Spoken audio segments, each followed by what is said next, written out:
আহা, আমার চোখটা যেন একেবারে জুড়িয়ে গেল গো। আমাদের নাচ জামাই একেবারে মাটির মানুষ। নাও, সবার জন্য চা এনেছি। ময়ূকদা, তোমার এই যে লাল কাপটা। বিস্কুট এনা তোমারটা।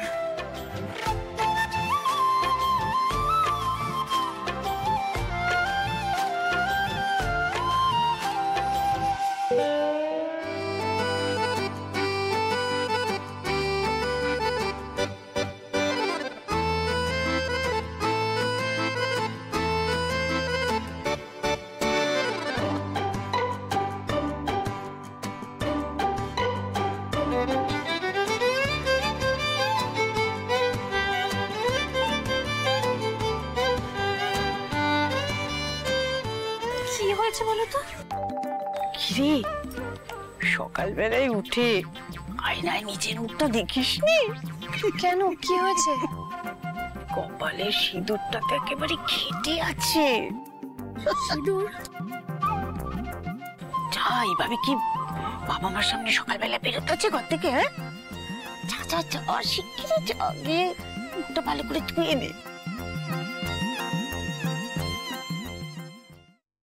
বলছি এবার আমরা বেরোবো। তুমি চলে যাবে ময়ূকদা? ভাবলাম তোমার সাথে কত গল্প করব, কালকে এত ডামাডোল হলো না, আর কথাই হলো না। যেদিন ইচ্ছা চলে আসবি, আমি তো এই গ্রামে আছি। সে কি বাবা, তুমি এইভাবে চলে যাবে তো? মানে একটু জল খাবার খেয়ে যাও অন্তত। হ্যাঁ মানে না না, তোমাকে খালি মুখে কি করে পাঠাই বলো তো? তুমি একটু বসো না, আমি কিছু বানিয়ে দিচ্ছি। কাকিমা, কাল থেকে তো অনেক খেলাম, তোমার হাতে রান্না আমার মুখে লেগে আছে, মন ভরে গেছে। সত্যি আর কিছু খাবো না। হাত শুধু মুখে মানে এই তো চা বিস্কুট খেলাম তো। অ্যাকচুয়ালি বাড়ি থেকে অনেক কাজ আছে, বেরোতে হবে।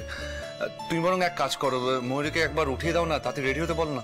ঠিক আছে, তুমি যা ভালো বোঝো তাই।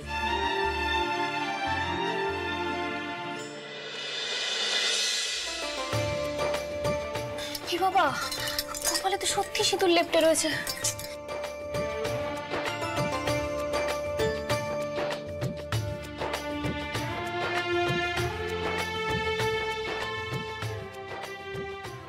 পুতুল, আমাদের বেরোতে হবে, তাড়াতাড়ি রেডি হলে ভালো হয়।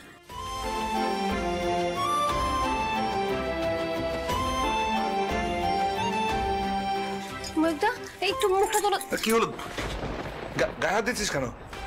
না না, গায়ে হাত দিচ্ছে না ময়ূকদা, তোমার ঘাড়ে সিঁদুরটা লেগে রয়েছে।